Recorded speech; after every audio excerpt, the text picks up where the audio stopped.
إن الحمد لله نحمده ونستعينه ونستغفره ونعوذ بالله من شرور أنفسنا وسيئات أعمالنا من يهده الله فلا مضل له ومن يضلل فلا هادي له وأشهد أن لا إله إلا الله وحده لا شريك له وأشهد أن محمدا عبده ورسوله يا أيها الذين آمنوا اتقوا الله حق تقاته ولا تموتن إلا وأنتم مسلمون يا أيها الناس اتقوا ربكم الذي خلقكم من نفس واحدة وخلق منها زوجها وبأس منهما رجالا كثيرا ونساء واتقوا الله الذي تساءلون به والأرحام إن الله كان عليكم رقيبا يا أيها الذين آمنوا اتقوا الله وقولوا قولا سديدا يصلح لكم أعمالكم ويغفر لكم ذنوبكم ومن يطع الله ورسوله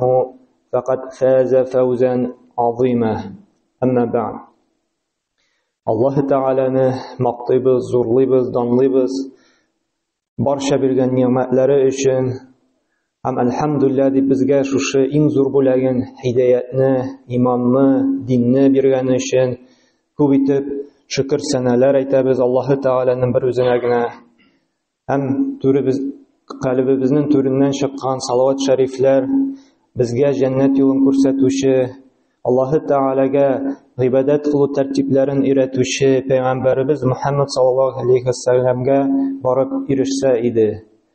Һәм Аллаһ субханаһу ва тааля Куръани Кәримдә әйтте, без ди адәм балаларын сынарбыз диде. Курку белән дә, ачлык белән дә, якыннарын алу белән дә, уңышсызлык белән дә, малларын киметү белән дә ди. Һәм менә адәм баласына шушындый сынаулар килгәндә, берәр нинди фитнәгә юлыкса, адәм балалары үзен чын мусульманнарча иман әһелләре тутырга тиешле тәртип белән тутмый башлый. Ягъни ул әйтә, Аллаһка ышандым ди. Иманның бөтен 6 әркәненә инандым ди, әмма гамәленә, сүзләренә килгәндә кызганычка каршы, шушы иманына каршы килә торган гамәлләр кыла башлый. Рәхәт вакытында бәлеш ашап, гөбәдия белән чәй ичеп, плов ашап утырганда күкрәк кага. Дин кирәк, намаз кирәк ди, мин мусульман ди. Әмма берәр нинди фитнәле вакыйгага Аллаһы Таала тормышында берәр сынауга дучар итсә, үзенең бер дә иман әһле тоткан кебек тотмый.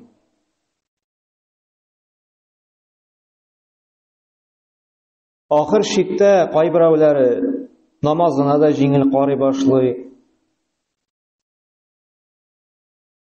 Мәчеткә йөрүне дә ешайта. Кайберләре гомумән Аллаһы Тааланы сүгә башлый. Нишләп соны рәхәт яшәйдек, менә шушындый нәрсәгә дучар булдык. Нәрсәгә җибәрә, күрмимәллә ул, белмимәллә ул дип Аллаһы Таалага сүз теш тидерә башлый. Менә Аллаһы Таала Куръанда әйтә, Хаҗ сүрәсенең 11-нче аятында. 14 гасыр элек тә Пәйгамбәр саллаллаһу вакытында да шундый кешеләр булган. Һәм Аллаһы Таала карагыз, 14 гасыр элек тә булган вакыйгага иңдергән аят ничек бүгенге көнгә дә туры килеп тора. Ман яъбудуллаһу аля харфи. Кешеләр арасында да Аллаһка гыйбадат кылучылар бар ди, шикләнеп ди.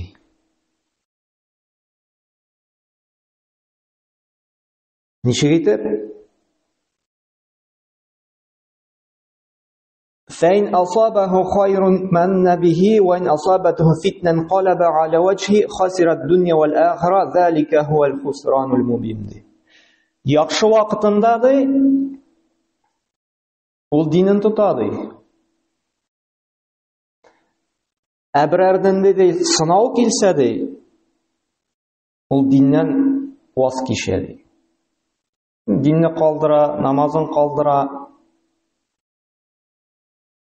Һәм нәрсәде шушындый кеше ди, кем дин белән уйлый ди, менә шушы сынау, фитнә вакытларында ди. Бу дөньяда да, ахирәттә дә, хәсрәттә булачак. Менә бу көндә дә күрә башладык. Аллаһы Тәгалә бер сынавын биргән иде. Дингә кайтасы урынына Аллаһы Тәгаләне ялварып, Аллаһы Тәгаләдән ярдәм сорыйсы урынына кеше төшенкелектә бирелеп, менә намаз укыган булып йөрим, нәрсәгә соң шушындый менә гаиләмә, туганыма шундый сынау килде.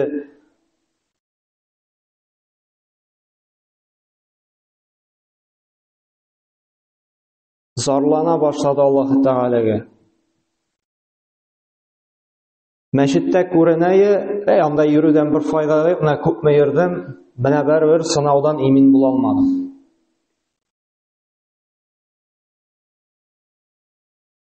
Пәйгамбер саллаллаһу вакытында да бик күп шундый вакыйгалар булды.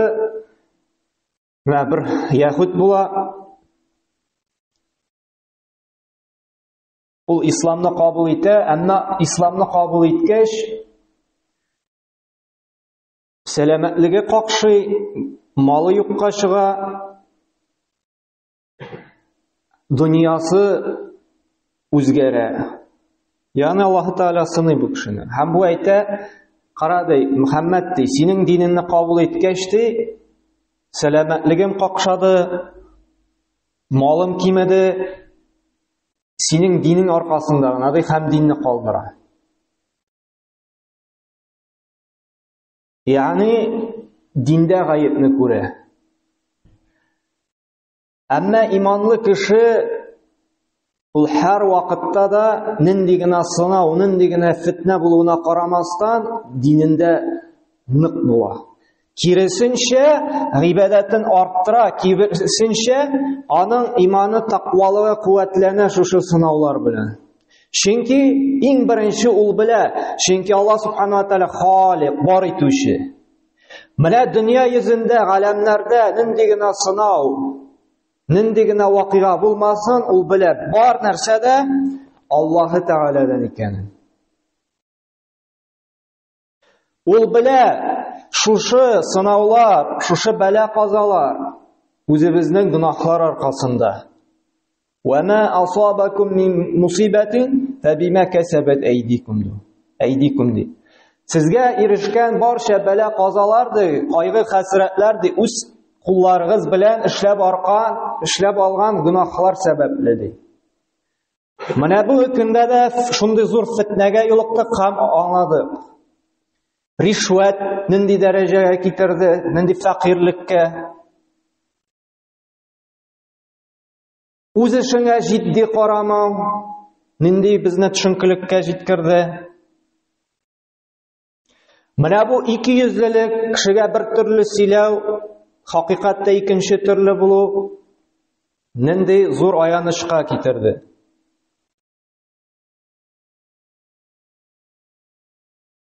Һәм иманлы кеше иман әһле белә, менә бөтен вакыйга Аллаһы Тәгалә кулында. Лиллаһи мулкус самавати вал ард ва ма фиһинна ва һуа аля кулли шайин кадир. Мусульман нәбуятны бер кашанда онытмый. Күкләр, җирләр ди барысы Аллаһ Тәгаләнеке. Һәм алар арасында булганда бөтен байлык, бар мөлкәт Аллаһы Тәгаләнеке. Һәм ул гына ди бар нәрсәгә кудрәтле. Аллаһы Тәгалә булды икән, ул булачак. Аллаһы Тәгалә булмый дип әйтәчәк, әмер бирә икән, ул бер нәрсә дә булмаячак. Шуңа да мусульман кешесе ярдәмне өмет итә Аллаһы Тәгаләдән генә. Чөнки ул гына шушы безне вакыйгадан, шушы бәла-казадан чыгара ала. Һәм менә бигрәк тә шушындый вакытта безгә кешеләрне дингә өндәргә, Аллаһы Тәгаләнең сүзен җиткерергә кирәк. Чөнки Аллаһы Тәгаләнең динен ирештергәндә генә, Аллаһы Тәгаләгә ярдәм иткәндә генә, Allahu Teala'nın dinine ündegende gene, Allah'ın dinine şakırganda gene Allah'tan yerden kili ala. Allahu Teala şığı yolun biri ala. Çünkü Allah Subhanahu wa Teala ite Muhammed suresinin 7. ayetinde Ya eyyühellezine amenu de, ey iman kitirişiler de, Allah'a şanuşu inanuşlarga müracaat ite. İn tensurullahi de, eğer de siz Allah'a yardım etseniz de, Allah'ın dinini taratuda, kişilerine şuşu haklıkka indevge, vaazlevde, Allah'ın dinini taratunda da mal bilen, fizik bireninde iş bilen, yakşı kurkem, örnek bilen, dinine yardım etseniz de, yansurukumullah de, ve yusebbit akdamakum de, Allah da sizge yardım etecekti. Biz bugünkünde Allah'tan yardım etmemiz. Biz mine Allah'a yardım etmemiz mi? Onun dini alga barsın için, onun dinin kişiler kabul etsin için, özümüz şuşu yaxşı örnek ko'rsatamiz mi? Özümüz Allahu Teala'nın dinin alga jibariga birandi ölüşübizni kiritamiz mi? İzgilik qilamiz mi? Yoki hamon endi Allahu Teala zorlanib qana yashaymizmi?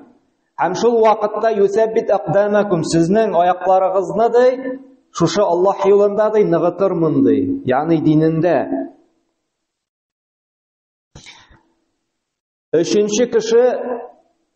Üçüncü sebep deyik, şuşu imanlı kişi anlarga tiyik, nindigine sınav, nindigine bela qaza, nindigine fitneler bulmasın. Biz bit imanның takdirine ышанучы kişi. Ama şuşu takdirge ышanып kızganışka karşı, ol bizning sözdegine. Gumuman bizning dinimiz bu mümkünde tışkı kıyafetten gine hem sözdegine. Bizning dinimiz mında kirib jitmedi. Çünkü mınamında din kirib jitken bolsa, beli şaşav bilen gine şiklenmesek, tışkı yaktan sakal jiberu bilen gine şiklenmesek, biz mına kup gine bu mümkünde söyleşet turgan sözlerini söylep, korkup yaşamasıyız. Bizning kızganış din tışkı kıyafetten maktanudan gına. Amunda boşluk. Biz musulman deybiz. İmanның 6 erkenine şanabız deybiz. Takdirge de şanabız deybiz. Yaxşının da yamanның da Allahu Teala'dan bulundan inanabız deybiz gine şu. Ama birer Allahu Teala sınav kitirip koydu eken, biz bittik, depressiyaga berilemiz. Все bitti, dünya to'xtaldi, o'lamiz, bitamiz. Biz bitişandık. Allahu Teala'nın ecelini, Allahu Teala yazgan eken bizge. 60 yıl, 70 yıl, 80 yıl, 90 yıl yaşarga deb. Dünyada nindigine vakigalar, nindigine soğuşlar, nindigine açlık, nindigine sınav bulmasın. Allahu Teala yazganın, birgenin, aşamışı, içmişi, görmişi bu dünyadan biri bizde gitmeyin. Nersegine bulmasın. Mana şunu unutmasak gerek. Unutabız şu. Çünkülükке birilemiz. Takdirge ışanının da hikmeti şunda bit. Kişi mine depressiyaga çünkülükке birilmesinin için Allahu Teala bizge inanırga koştu takdirge.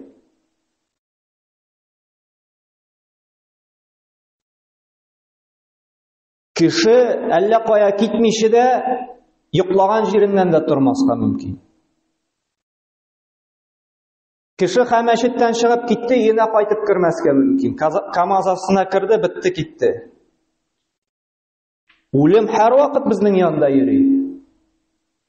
Biz endi bir saattan sonra Allah huzuruna köşürge mümkün. Şuluk vakitte şunu bile turib, biz burşılabız şu dünyamız için kövrek. Biz burşılmaymiz, bir saattan sonra Allah huzuruna köşürge mümkün biz. Nerse bilen baram, namazlarım okılganma, urazalarım tutkanma, okılgan tutkan bulsa da kabul etilgenme alar. Birgen sadakalerim kim için birilgen? Kişiге maktanır için mi? Elle şınlap durup Allah'ın rahmetine erişim deyip birilgenme? Ne şular turunda uylangan var mı? Biz hemen uylanabız mı dünyamız için? Malım kimir, yaxşı maşinalar bitir, aşarga rizığım bulmaz. Hemen hele bu dünyaga мәңгелеккә kelgen deyip uylanabız. Ama bit ölüm gil bizning yanında yürüyor. Biz bit ecelin kayşan kileşegin bilmiyoruz. Ne irtege namazga basam, Иртәгә Коръән укырга өйрәнәм, ул иртәгә килмәскә дә мөмкин. Шакыра мусульман кешесе Аллаһы Тәгаләнең әҗәленә чынлап торып, менә шушындый вакытта инде тәкъдиргә ышануын, менә шушындый сыналу вакытында аңларга тиеш. Чөнки Аллаһ Субханаһу ва Тәгалә әйтә: "Фә-иза җаа аҗалуһум ла ястахируна саъатан ва ла ястақдимун." Кешенең әҗәле җитсә ди, ул 1 сәгатькә дә соңга калмас ди. Һәм күчерелмәс тә ди. Шуңа күрә әҗәл җитмичә беребез дә бу дөньядан китмәй. Безгә күбрәк кайгырырга кирәк менә ни халәттә Аллаһ каршына күчә. Biz каядыр барып та җитмәскә мөмкинбез. Әмма шушы изгелек капчыкларыбыз ни дәрәҗәдә тулган яки инде буш. Менә шуның турында күбрәк безгә уйланырга кирәк. Һәм инде 4-нчесе Аллаһы Тәгалә турында яхшы фикердә булу. Бар нәрсә дә Аллаһы Тәгаләдән диде. Һәм Пәйгамбәр саллаллаһу алейһи кәнә юхиббул фәъл. Пәйгамбәр саллаллаһу һәр вакытта да яхшыны юрады. Яхшыны өмет итте. Ягъни безнең телдә оптимист булды. Чөнки бар нәрсә дә Аллаһ Тәгаләдән. Ниндидер сынау җибәрде икән, димәк, нәрсәдер бузыла, чири башлады. Димәк, үзгәртергә кирәк.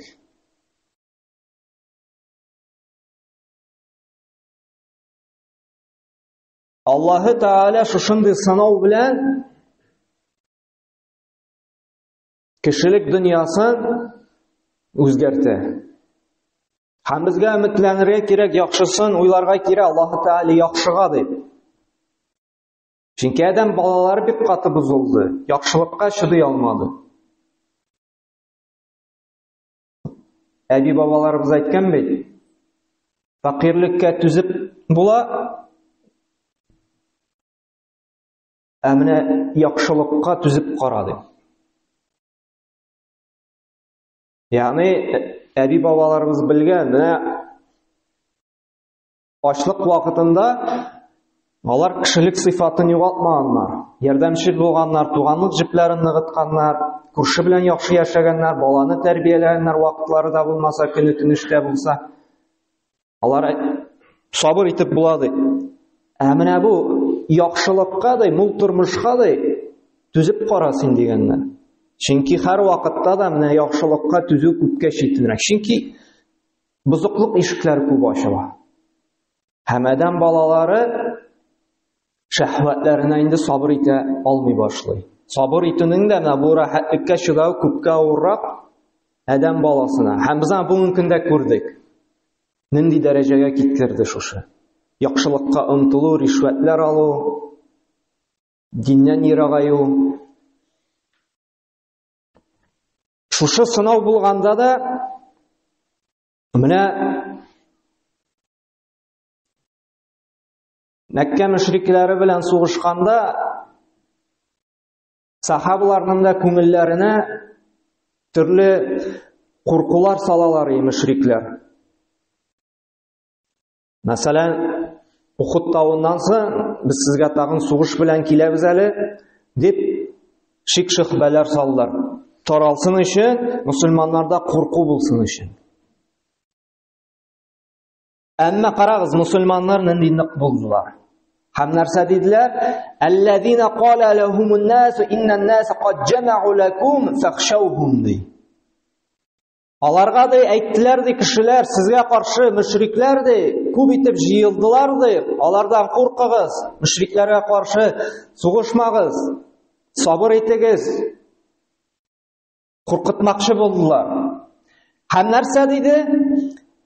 Фазадахум имана ди. Иманнары тагын да артты ди шушы мөмин мусульманнарның, сахабаларның. Ягъни булар шушы сынауга, шушы куркытуга нишләделәр? Җибеп депрессия бирелеп төшмәде, киресенчә тагын да иманнары куәтләнде. Һәм нәрсә ди? Вaqalu, һәм әйттеләр ди. Хасбуналлах ва ни'мал вакил. Безгә Аллаһ җитәдер ди. Ул яклаучы да һәм саклаучы да. Менә бу дуганы, бу зикрне ятларга кирәк. Һәм авыр вакытта, һәр вакытта шуның белән Аллаһы Тәгаләдән ярдәм сорап зикр итеп торырга кирәк. Чөнки Ибраһим алейхиссаламны да халык җыелып утка атканда да Ибраһим алейхиссалам шушы дуганы кылды. Менә бөтен халык, шәһәр халкы җыелып ушак яккач, Ибраһим алейхиссаламны шушы ушакка атып яндырырга булдылар. Ибраһим алейхиссалам шушы дуганы кылды. Хасбуналлаһ ва ни'мал вакил диде. Аллаһ җитәдер диде, яклаучы, саклаучы буларак диде. Һәм Аллаһы Тәгалә карагыз, безнең иманнарның низагы без әкияти сыман карыйбыз. Ничек инде ут янып тора, ничек кеше янмасын дип. Әмма онытабыз, бар нәрсәдә Аллаһы Тәгалә астында. Ул әмер итте утка салкын булырга. Һәм Ибраһим алейхиссалам янмады, пешмәде дә. Менә шушындый иман булганга күрә алар шундый җиңүләр яуладылар. Алар шуңа күрә Аллаһ динен тараттылар. Шуңа күрә Аллаһның менә әйткәнебезчә, Аллаһка ярдәм итсәгез, Аллаһ сезгә ярдәм итә дигән аятның ярдәме килде. Менә без дә динебездә, иманыбызда шушындый нык булса, Аллаһы Тәгалә турында яхшы гына уйласа, Аллаһы Тәгалә дә безгә ярдәмен бирәчәк. Һәм 5нче әмер мусульман кешесе ничек тотырга тиеш, ничек итеп менә шушы иманын, тақвалыгын арттырырга тиеш, ул да булса кешеләргә, сәбәпләргә тәвәккәл кылырга тиеш түгел. Ул тәвәккәл күңелен бәйләргә тиеш бары тик Аллаһы Тәгаләгә. Ул Аллаһтан гына шушы саклауны өмет итәргә тиеш. Һәм шушы фитнәләрдән дә имин калуыннан Аллаһы Тәгаләдән сорарга тиеш. Чөнки Аллаһ Субханаһу ва Тәгалә нәрсә ди? "Ва ман ятаваккал ала Аллаһ фа хуа хасбух". Кем Аллаһка тәвәккәлләде икән шушы тормышын, шушы вакыйгаларны, Аллаһ аңа җитәчәк ди. "Ва ала Аллаһи фатаваккалу ин кунтум муъминин" ди. Карагыз ди. Мөэминнәр булсагыз ди, Аллаһка тәвәккәлләгез ди. Мусульманнар дими, мөэминнәр ди. Мусульманнар менә безнең шикелле тышкы кыяфәттән мусульман. Тышкы кыяфәт, тышлы атрибутика. Менә безнең шикелле инде. Безнең динебез шул ашауда сакал җибәрү. Бетте. Мөэминнәр ди. Мөэминнәрнең менә монда кергән диннәре. Калбкә, күңелгә. Бөтен нәрсәне Аллаһ белән бәйләп яши. Һәм Аллаһка тәвәккәлли. Акчадан да өмет итми, чыгып китте икән, кайгырмый Аллаһ Тәгаләдән ди, кирде икән, шатланмый, чөнки ул белә Аллаһ Тәгаләдән икәнен. Сынау килде икән, кешене гаепләми, чөнки ул белә Аллаһ Тәгаләдән икәнен, гөнаһлар өчен килгән. Зур бер сынау каршына калды икән, ул кайгырмый, чөнки Аллаһ Тәгалә ярдәм итүче. Һәм белергә тиеш 6нчы сәбәп, безнең бәләйне ул бүген көндә күпме сөйләсәк тә, күпме аңлатсак та без аннан тыела белмибез. Ул белер-белмәс хәбәр тарату. Пәйгамбәр Расул саллаллаху алейхи ва саллям әйтте, ялганчы булуга шул җитә ди, һәрбер ишеткән сүзне тарату ди. Менә бүген көндә дә тегеннән телевизордан сөйлиләр, телефонга килә, газеткә язалар, без беләбезме, белмибезме, о шулай булган, тегеләй булган, шулай булачак, бөтенебез күрәзәче. Булып беттек бүген көндә, менә шулай булачак, менә шулай нитәчәк, менә шулай уйлыйлар, бөтенесе бүген киләчәкне сөйләүче. Үзе сөйләп йөри ул таухид дип, күрәзәче ул зур гынах дип. Әмма үзе дә аңламастан, менә киләчәктә шулай була икән, тегеләй була, менә шулай булачак анда, ачлык киләчәк, тегесе булачак. Син киләчәкне каян беләсең соң? Аллах орнына үзеңне қойып, Аллах исеменнән сөйли башладың әле.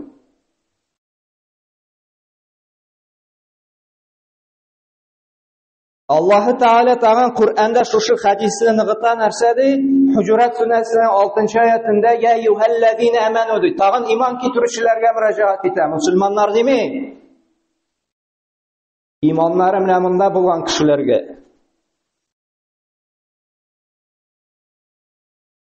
Ин җаакум фасиқун ди. Әгәр дә бер фасиq, намаз укымаучы, имансыз, гынах кылучы берәр хәбәр җиткерде икән ди. Ул бүген интернеттан, телефоннан язучы кемнәр соң? Берәр хәбәр җиткерде икән, фатабайяну ди. Таратма, җибәрмәде. Сөйләмәде. Башта белешәле ди. Чынлыкта да шушы хәбәр булганмы? Чынлыкта да шушы вакыйга испатлаганмы? Чынлыкта да син күрдеңме моны?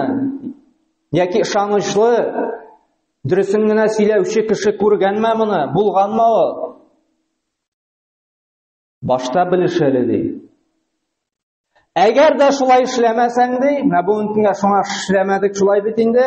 Ан тусибу каумен биҗаһалатин фатусбиху ала ма фаалтун надимин. Сезгә ди, нәрсә ди? Бик каты зыян килер ди. Һәм ахыр чиктән бик каты үкенерсез ди. Менә бүгенгә дә күрдек бит.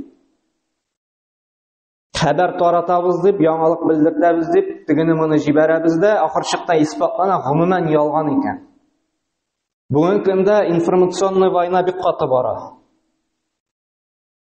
Дөрестлек белән ялганы кушылган, кайсысы дөрес икән аңлап та бетереп булмый. Шуңа да сак булырга кирәк. Нәрсәләр булса сөйләргә, нәрсәләр булса таратырга. Ахыр чиктә үкенәчәкбез. Аллаһы Тәгалә әйтә: "Һәр ишеткән сүзне, Пәйгамбәр саллаллаһу алейһи әйтте, һәр ишеткән сүзне таратмагыз" ди. Ялганчыга әйләнерсез ди. Менә шуңа күрә җәмәгать җитәр бүгенге көндә теләсәң ни хәбәр таратырга. Килешәк турында сөйләү. Сәбәпләрен карарга кирәк.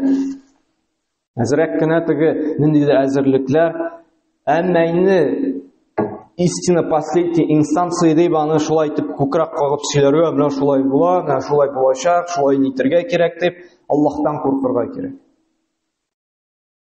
Берәр хәбәр таратасың булса, башта белеш, 100% шулай булдымы?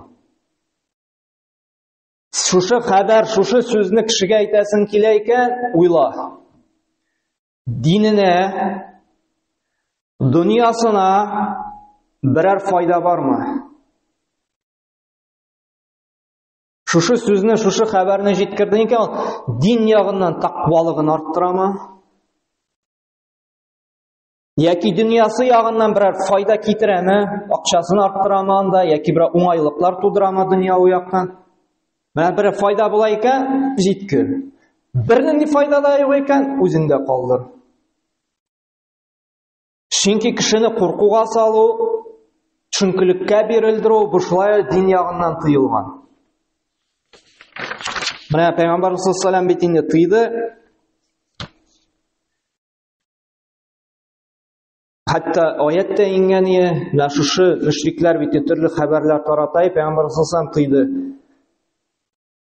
Җитди хәбәрләр ул сөйләнелә, бары тик нәрсәдер инде хөкем итә алган, ниндидер тәэсире булган, ниндидер кодрәте булган кешеләргә генә.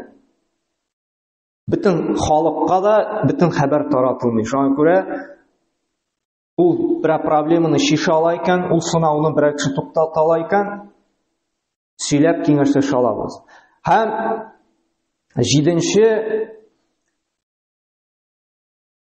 сораулар туса, бары тик сораулар бирелә гыйлем әһелләренә генә. Бөтен кешедән дә киңәш соранылмый.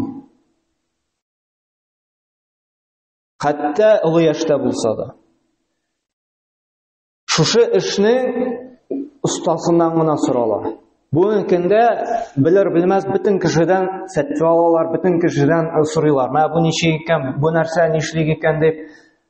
Нинди генә сынау булмасын, шушы сынауга, шушы фитнәгә каратама. Бигрәк тә дин эшләрендә ул мөрәҗәгать итәргә тиеш, шушы эштә гыйлеме булган, тәҗрибәсе булган гыйлем әһелләренә, галимнәргә генә кайта. Шәкертләргә дә түгел, гыйлем иснәгән кешеләргә дә түгел, бары тик кемнәргә? Әл-улама раббаниин. Зур галимнәребезгә, зур гыйлем әһелләренә. Бөтен кешедән сорау, бөтен кешеләр белән киңәшләшү ул дөрес түгел. Бигрәк тә дин эшендә. Дин ул Аллаһы Тәгаләдән. Безнең хакыбыз юк, дин өстеннән белер-белмәс ниндидер хөкем чыгара. Һәм инде менә 8-нчесе шуның белән инде туктарбыз.